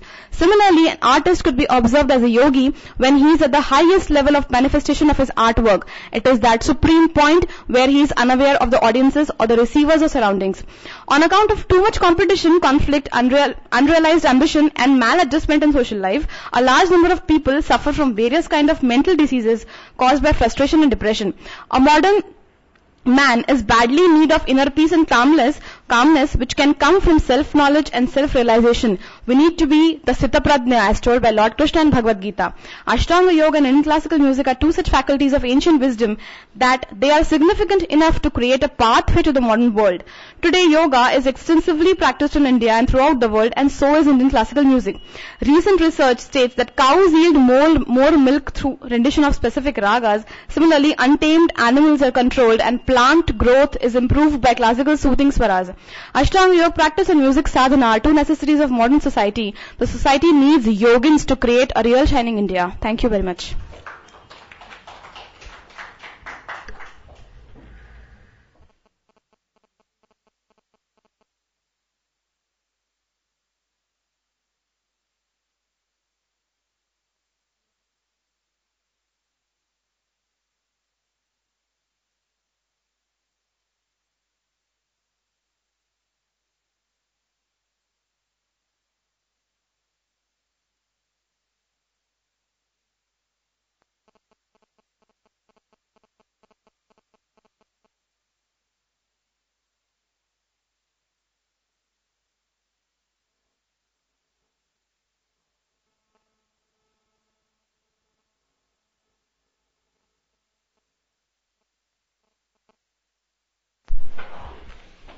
My greetings to everyone. The title of my paper is The Realm of Origin of Universe. Here, basically, I'm talking about Nasadiya Sukt. So, human reasoning has evolved with time, trying to penetrate into various aspects of the universe, which includes everything that surrounds him. Taking into consideration the question of evolution, I have in this paper tried to bring out different views of various schools of thought. My main focus although remains on Nasadiya Sukt, the 129th hymn of the 10th book of Rigved. This celebrated hymn gives the Rigvedic notion about the ultimate cause of the universe.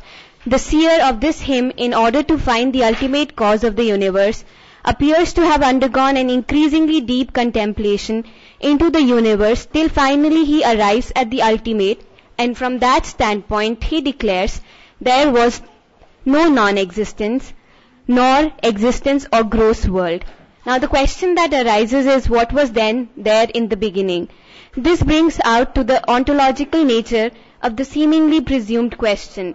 Here we observe the denial of both Samkhya Satkaryavad and Nagarjun's Asatkaryavad, and a move from ordinary experience that the earth, which is a reality, must have a creator. According to the Vedic notion, this world process is eternal. It has neither beginning nor end in time.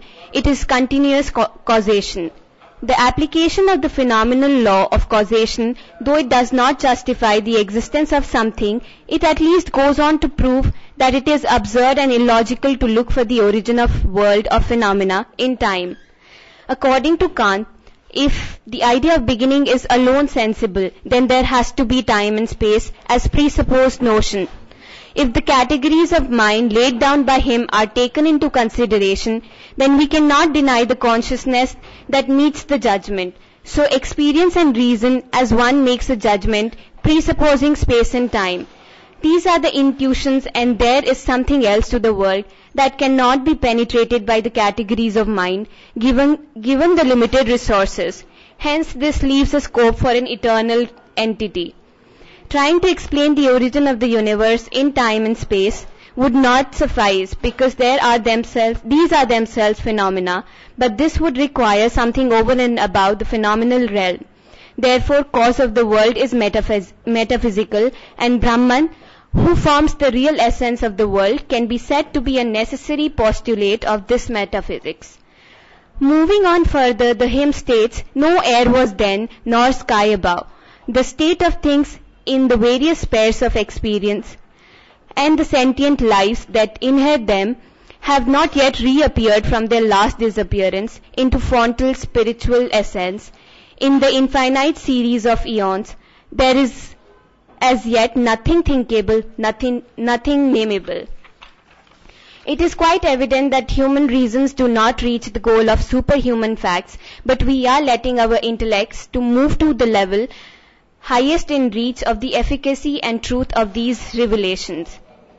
There was no death, nor immortality, nor the beacon of night and day. That one thing became a pulsating consciousness by its own nature. It is pure consciousness that exists eternally without any help. For possibility of anything, there has to be consciousness. If it is not there, then nothing can be known prior to anything in this world. The Vedantic philosophy believes that when Brahman desires creation, he superimposes on himself his power. He is said to be the ultimate cause that has no further cause of his. That is Swayambhu. Here the possibility that everything moves because of an impulse, that the one requires a push from somewhere for the dynamism to come forth, has been ruled out when the seer describes the Absolute as the ultimate cause of everything, as it is all pervasive, indefinable, and of ungraspable nature. Our empirical potentialities are not sufficient to grasp him. Declaring such an absolute as the ultimate cause of everything, what is further described is the process of evolution out of him. This universe of diverse wonders was brought into existence by the self-existent Almighty. It was hidden in His nature, like a huge tree is hidden in a small seed, and from that it evolves, the one which was covered with void. Through His great power of tapas, the one was born. This tapas is the innate spiritual fervor in the Absolute. It is the impulse of the Absolute which sets forth the One, the Ekam, out of the attributeless. It is the indistinct being, Asat, out of which the distinct world has come forth. The Ekam set forth through is held responsible for further manifestation. It is further professed that in Ekam the desire calm arose, and thus the multiformity of the universe spread on all the sides. Keeping in mind the general query as to what happened after calm arose, the seer says there was creation. But there arises a doubt again whether this creation was from above or from below or from the middle. Then here the seer uses the word transversely. Thus it covers all the directions, and hence consciousness presents itself in the manifestation of everything surrounding.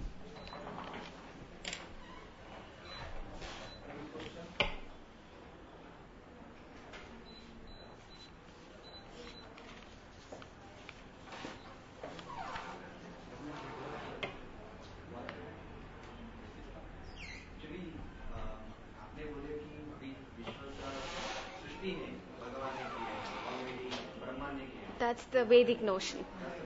Vedic notion. Yes. It is a continuous process of expansion, and the world keeps on shrinking and expanding. According to Buddha in Agaya Sukta, he says two of his monks, he narrates this story as to how the world came into existence. That's where he says that it is a continuous process of coming into birth and fading away. So it is. No, he doesn't talk about that, because, as you know, Buddhism doesn't believe in the God as such, the notion of God. So that's where he tries to escape from it, and he just keeps it to as simple as this. It's the karma, and you keep on doing your karmas, and then you keep on taking birth, and then again and again you have this thing of. If you keep on doing these things. At the end, if everyone gets salvated, it will come to an end, and then again it will begin. That's what, it's not possible. That's why it's going on, moving on in a repeated cycle. Yes, so that's why it's going on in repeated cycles.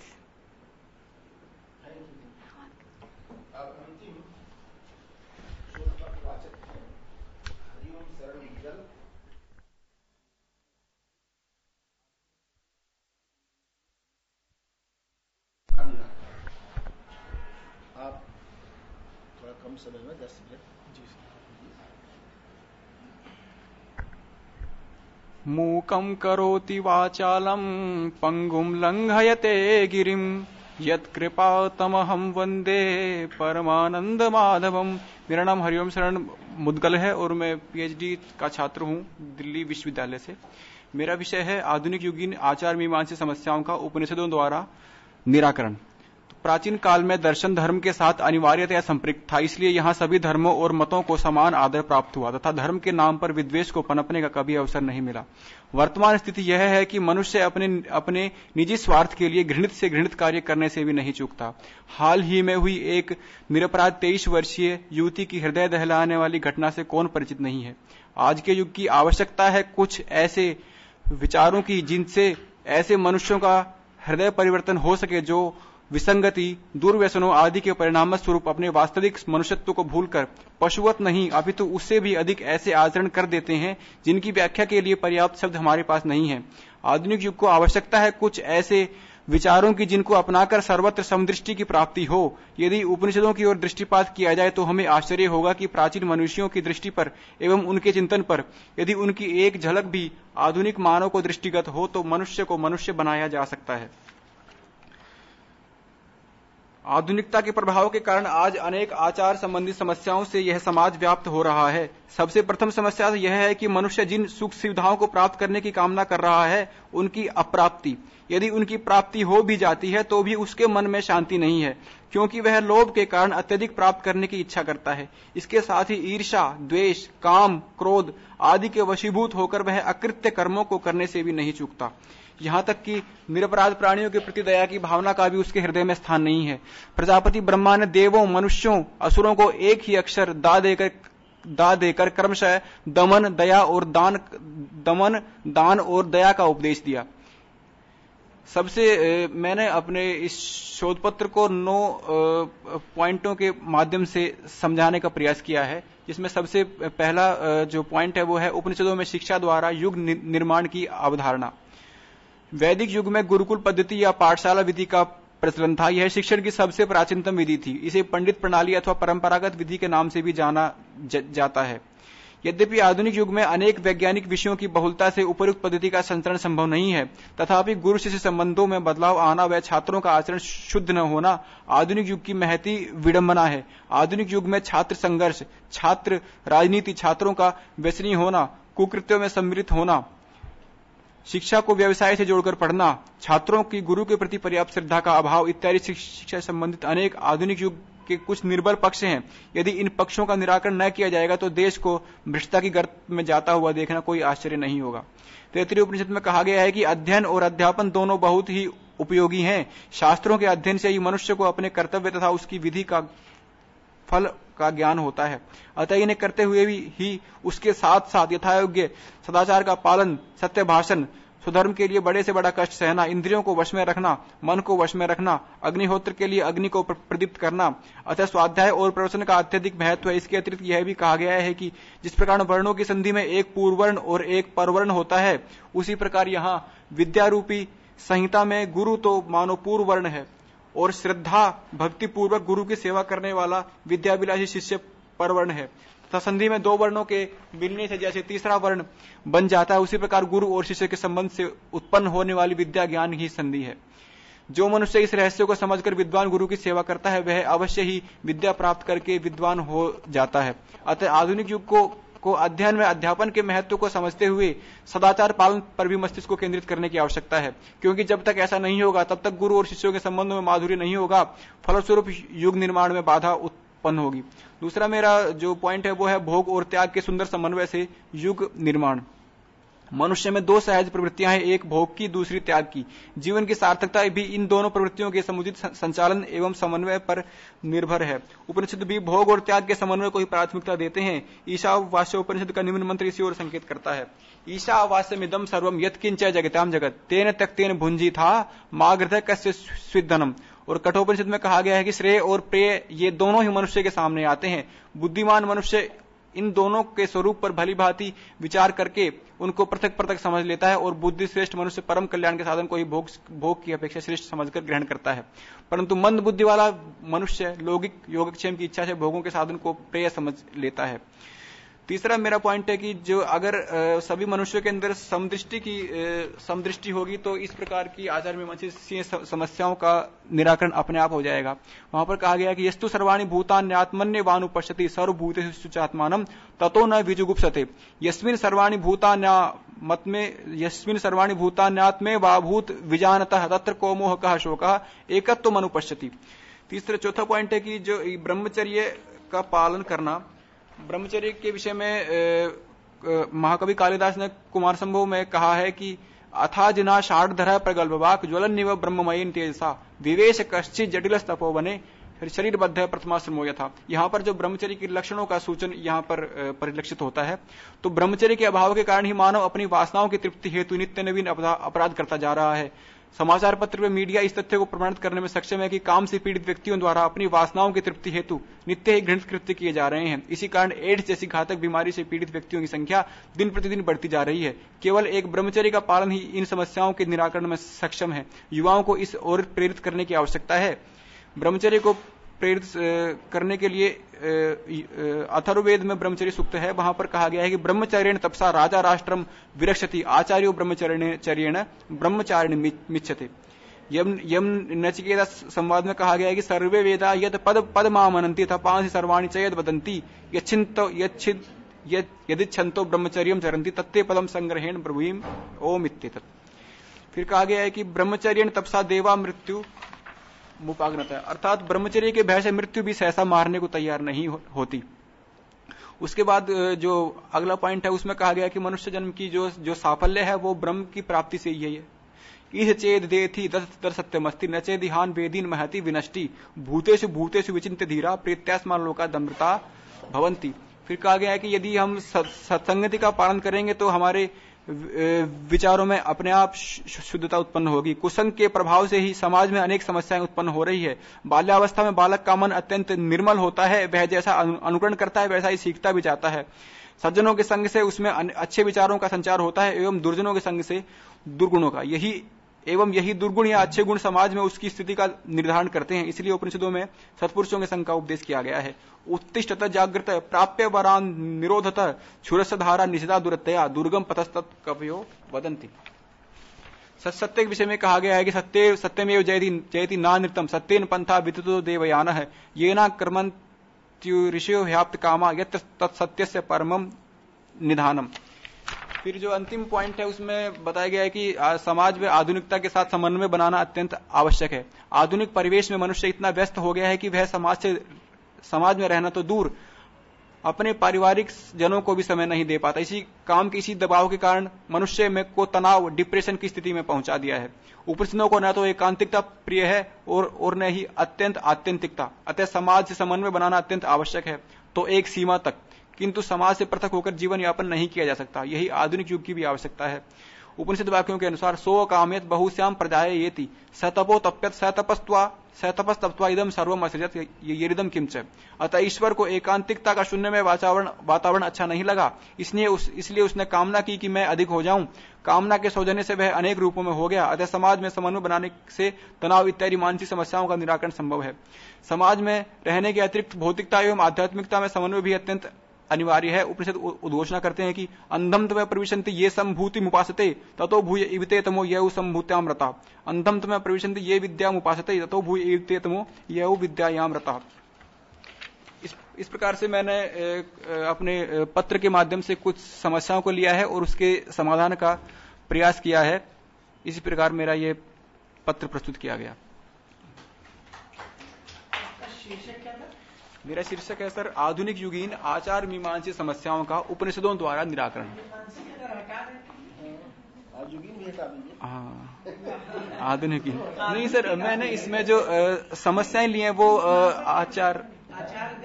आचारगत ji sir. तो युगीन की भी जरूरत नहीं, आधुनिक शब्द स्वयं वो हाँ ये थोड़ा दो संशोधन यहाँ है जी सर। बहुत समय नहीं है तो इसलिए और कोई चर्चा करना चाहते हैं तो हाँ, कोई सुझाव हो तो मैं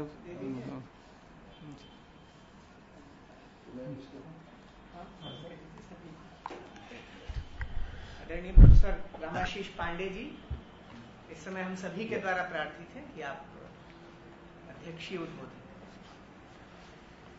बंधुओं, ये 2 सत्र का समापन भी हो रहा है। प्रथम सत्र में 7 शोध पत्र पढ़े गए। पहला शोध पत्र था डॉक्टर संतोष कुमार पांडे, रांची कॉलेज रांची का, ऋग संहिताया प्राकृतिक पर्यावरणेषु जल तत्वम, और जल तत्व पर ही एक और शोध पत्र ये डॉक्टर करुणा दौलत राम कॉलेज दिल्ली विश्वविद्यालय का है, प्राचीन भारत में जलवायु विज्ञान की संकल्पना। ये जल के संबंध में दोनों ही बहुत महत्वपूर्ण शोध पत्र थे।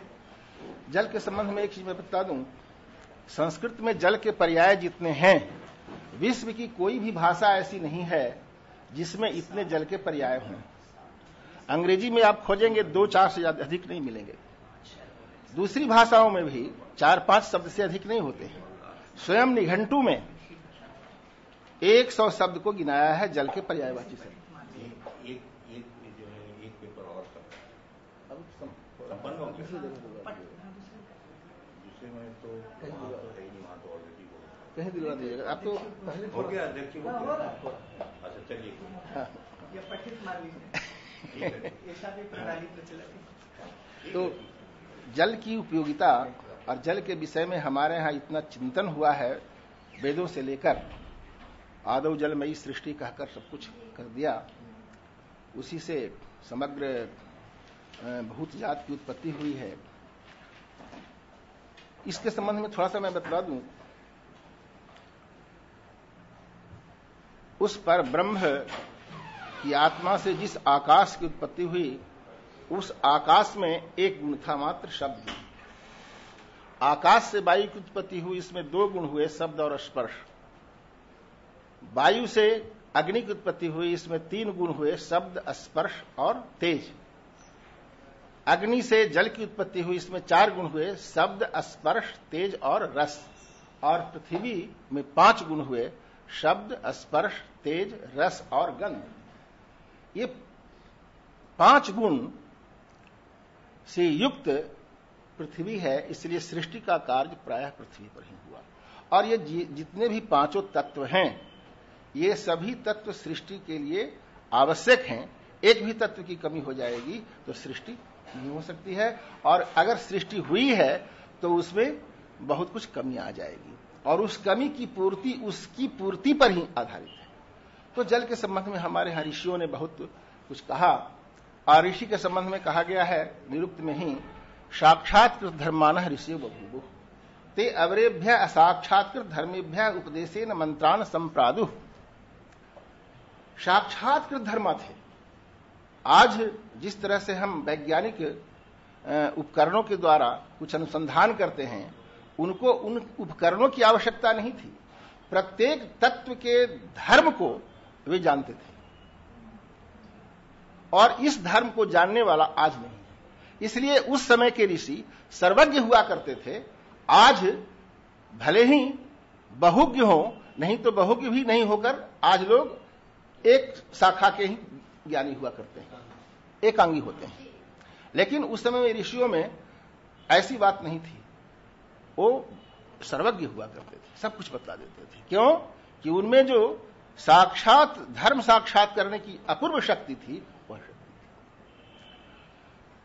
तो ये जल से संबंधित दो हुआ। तीसरा एक पत्र था श्री प्रकाश सिंह का, रांची के ही हैं, शक्तिवाद का स्रोत आगम एक अध्ययन, ये भी पत्र अच्छा था। तीसरा संस्कृत भाषा एवं वर्तमान विश्व, इस पर डॉक्टर संगीता कुमारी का शोध पत्र हुआ, जेएनयू के हैं, और इन्होंने भी अच्छा ही कहा। इस पर विवेचन हो चुका है, विशेष कहने की आवश्यकता नहीं है। चौथा doctor Ajay Jha, Satyavati college, university of Delhi, इसमें संस्कृत काव्य शास्त्रों में प्रतिपादित गुणीभूत व्यंग, इस पर भी हमारे भारतेंदु पांडे जी ने बहुत कुछ अच्छा सजेशन दिया। उस पर इतना विवेचन हो चुका है कि अब विशेष कहने की आवश्यकता नहीं है। नेक्स्ट है डॉक्टर करुणा, दौलत राम कॉलेज, दिल्ली विश्वविद्यालय का, प्राचीन भारत में जलवायु विज्ञान की संकल्पना, इस पर भी हो गई बात। नारायण दत्त सुवेदी, राष्ट्रीय संस्कृत विद्यापीठ तिरुपति, इनका था आधुनिक संस्कृते विकसित गद्य विद्या। इसके संबंध में एक मैं थोड़ा सा बता दूं, शायद यहां नहीं भी है। वेदों में आया है गद्य और पद्य की परिभाषा में, जो मिताक्षर होता है वह पद्य है और अमिताक्षर है वो गद्य है। तो एक सबसे प्राचीन परिभाषा हमको लगता है कि इससे पहले कोई गद्य की परिभाषा नहीं होगी। तो अमिताक्षर जो गद्य है उसका आज तक कितना विकास हुआ, और खास करके आधुनिक युग में किस प्रकार के गद्य लिखे जा रहे हैं, इस पर विशेष रूप में उसमें चर्चा हुई है। हालांकि बहुत संक्षेप में, चूंकि इतनी विधाओं का लाना संभव नहीं था। ये एक 7वां पेपर था, डॉक्टर जयप्रकाश नारायण, राष्ट्रीय संस्कृत संस्थान दिल्ली के हैं। इनका था वर्तमान वैश्विक संदर्भ में पाली प्राकृत भाषाओं की प्रासंगिकता। आज का जो मानव है वो बहुत कुछ आचार से रहित होता जा रहा है, और इसी का परिणाम है भ्रष्टाचार, अत्याचार, अनाचार, कदाचार, अपसंस्कृति। ये सारी चीजें इसी का परिणाम है। इन सभी भाषाओं में, पाली, प्राकृत अथवा संस्कृत, सभी भाषाओं में हमारे इतने उच्च आदर्श हैं, उनको अपनाने की आवश्यकता है। बहुत संक्षेप में इन्होंने संकेत किया, और इनका शोध पत्र भी बहुत मूल्यवान है। नेक्स्ट जो सेशन चला, इसमें 6 पत्र पढ़े गए। प्राची दिलीप दीवार दबे, अच्छा, इनका है आधुनिका नाम अभिव्यक्ति सिद्धांता नाम दृष्टया स्फोट सिद्धांत। स्फोट सिद्धांत पर भी इन्होंने बहुत अच्छा किया है, उस पर भी हमारे भारतेंदु जी ने कुछ बताया। और स्फोट सिद्धांत में जो आधुनिक दृष्टि को इन्होंने दिया वो ज्यादा मूल्यवान है। भारत में भी ये तो ऐसा पक्ष है, शास्त्रीय पक्ष है, शास्त्रार्थ का पक्ष है, जो स्फोट सिद्धांत पूरा व्याकरण इसी पर आधारित है। विशेष मैं नहीं कहूंगा, चूंकि बहुत कुछ बातें हो गई है। अर्जुन एसआर हैदराबाद यूनिवर्सिटी के हैं, इन्होंने क्षेत्रज्ञ विषय विमर्श, इस पर अपना शोध पत्र पढ़ा। ये भगवत गीता में क्षेत्रज्ञ की चर्चा बहुत हुई है, और उसकी उपादेयता भी है, और जिन जिन तथ्यों की ओर संकेत किया वो महत्वपूर्ण तथ्य है। एक आनंद तीर्थ उपाध्याय, ये SMP college, Sanskrit college Udupi Karnataka के हैं, जिन्होंने द्वैत मत में प्रमाण स्वरूप पर उन्होंने विवेचन किया, और विवेचन बहुत अच्छा रहा। हमने एक पूछा कि भाई वेदा प्रमाणम, इसमें क्यों एक वचन ही रहा? तो जैसा है कि जत्र विशेषवाचक पदोत्तर विभक्ति तात्पर्य विषयभूत संख्याया विवक्षितत्वम् तत्रैव विशेष विशेषण वाचक पदयोः समान वचनकत्व नियमः इति कृत्वा वेदाः प्रमाणम इत्यत्र प्रमाणे एक वचनत्वम् उपन्यस्तम्। ठीक है, बहुत इन्होंने अच्छा प्रस्तुत किया है प्रमाण के संबंध में, और खासकर द्वैत मत से, जो द्वैत मत का प्रभाव इधर उत्तर भारत में कम है, दक्षिण भारत में बहुत ज्यादा है। तो बहुत लोग उससे लाभान्वित हुए कि कैसे द्वैत मत में प्रमाण की क्या क्या स्थिति है। नेक्स्ट, मंजरी वैद्य, इन्होंने अष्टांग योग और इंडियन क्लासिकल म्यूजिक ए सिंथेटिक व्यू, ये शोध पत्र पढ़ा। ये कविकुल गुरु कालिदास संस्कृत यूनिवर्सिटी रामटेक में है। हम लोगों की तो इच्छा थी कि इसका एक व्यावहारिक संगीत भी हम लोग सुन लेते हैं, लेकिन अभी तो बुझाता है चली गई, क्योंकि प्रैक्टिकल जब तक नहीं होता है तब तक सिद्धांत में कह देना, क्योंकि जो योग में जितने भी विधियां हैं, धारणा, ध्यान, समाधि इत्यादि, उस स्थिति में संगीत की क्या स्थिति होगी, संगीत हम उपस्थापित कर सकेंगे कि नहीं, ये व्यावहारिक सुनने के बाद ही पता चल सकता था। खैर, इनका भी ये अपने क्षेत्र में अच्छा ही था।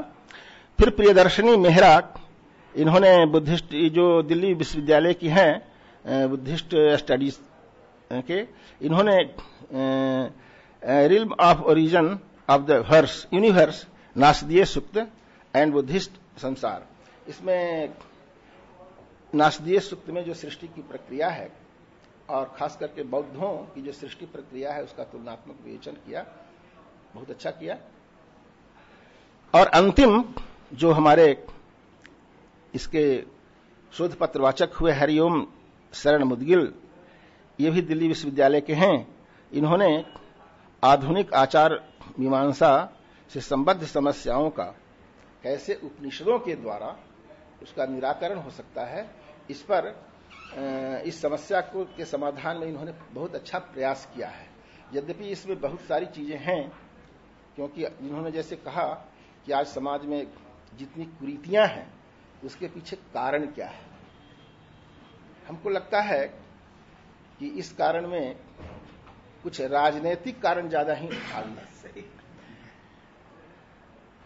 क्योंकि राजनीति के चलते ही संस्कृत की शिक्षा या प्राचीन शिक्षा उसकी उपेक्षा हो रही है। संस्कृत की शिक्षा में आचार पर जितना जोर दिया गया था, सदाचार पर जितना जोर दिया गया था, यम नियम पर जितना जोर दिया गया था, आज वे सारी चीजें समाप्त हो गई। आज स्वतंत्रता की मांग को लेकर के पश्चिमी हवा के प्रभाव से हम लोग अपनी चीज को भुलाकर उन्मुक्त होना चाहते हैं, अर्थात मानव संस्कृति से हटकर हम पुनः पशु संस्कृति की ओर आना चाहते हैं। और इसी का परिणाम है कि आज समाज में इतना कदाचार हो रहा है, इतनी कुरीतियां हो रही है, क्योंकि जब हम अपने आचार को, हमारी जो प्राचीन अच्छाइयां थी, उन अच्छाइयों को हम अगर ग्रहण नहीं करेंगे, कहा गया है रामादिवत प्रवर्तितव्यम न रावणादिवत। हमारे शास्त्र में बहुत सारी बातें हैं, कुछ ऐसी भी बातें हैं जिससे हम ग्रहण नहीं कर सकते हैं, लेकिन जो अच्छी बातें हैं उसे तो हम ग्रहण करें। और आज का जितना भी स्त्री पुरुष समाज है, वो सभी जो संत्रस्त है बहुत चीजों से, भ्रष्टाचार से संत्रस्त है, कदाचार से संत्रस्त है, दुराचार से संत्रस्त है। ये सारे संत्रास का कारण है कि हम जो प्राचीन आदर्श है उस आदर्श को दरकिनार कर दिए हैं, उसको हम नहीं अपना रहे हैं। आज आवश्यकता है उसे अपनाने की, जिससे इन्होंने बहुत अच्छा संकेत कर दिया है। और इस पर तो बहुत अच्छे पत्र हो सकते हैं, और भी अच्छे पत्र हो सकते हैं, और हो सकता है समय की कमी के चलते सारी चीजों को नहीं उपन्यास्त कर सका। मैं जितने भी शोध पत्र वाचक थे उनका मैं धन्यवाद देता हूं। आप लोगों ने ठीक ढंग से पत्र प्रस्तुत किया। अब हमारे भारतेंदु पांडे जी कुछ उपसंहारात्मक प्रस्तुत करेंगे और धन्यवाद ज्ञापन भी करेंगे। यद्यपि आचार्य जी के सदुपदेश के पश्चात कोई ऐसा अवकाश शेष नहीं रह गया है। लाउडस्पीकर आ गया। यद्यपि आचार्य जी के सदुपदेश या इस वचनामृत के पश्चात कोई और अवकाश शेष नहीं रह गया है, शिष्टाचार की दृष्टि से भी और जो सभाओं का अपना आचार होता, आचार मीमांसा की चर्चा चल रही थी, तो मैं भी कोई आचारगत नई समस्या की सृष्टि न करूं, इसका मुझे ध्यान रखना है। अभी आचार्य जी कह रहे थे कि द्वैत की परंपरा दक्षिण भारत में है, उत्तर भारत में उसका प्रचलन नहीं है, कम है। हाँ, कम है। लेकिन ऐसा लगता है आयोजकों ने यहाँ इस सभा भवन में वो द्वैत की सृष्टि कर दी मंच पर दो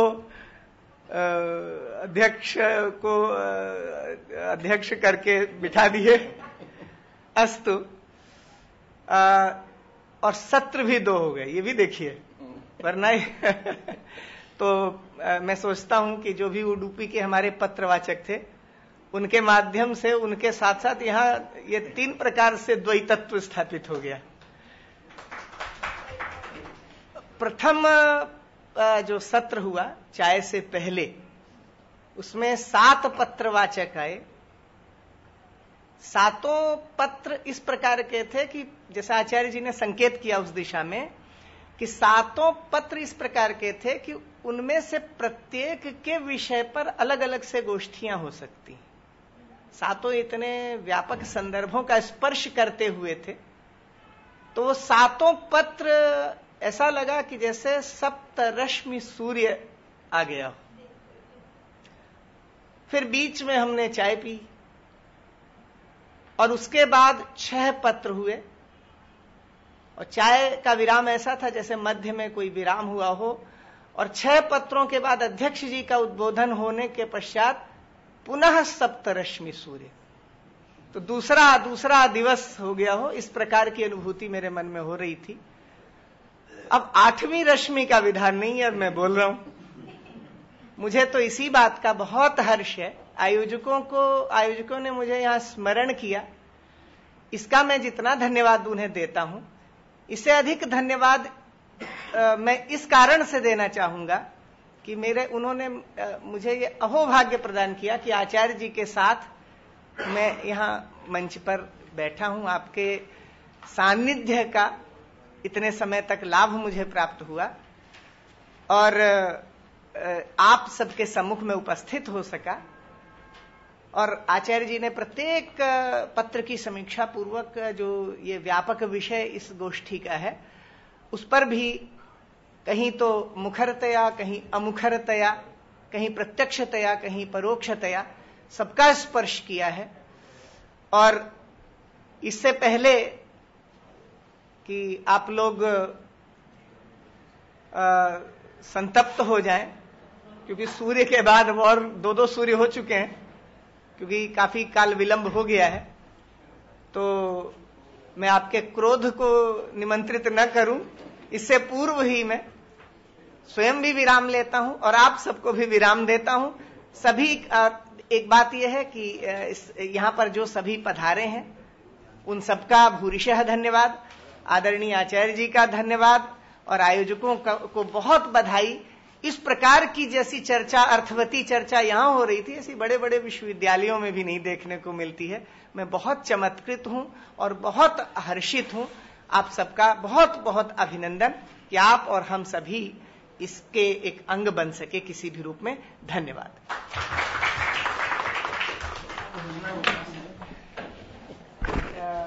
अर्जुन जी, ये वैष्णव सिद्धांत तत्र अध्ययनं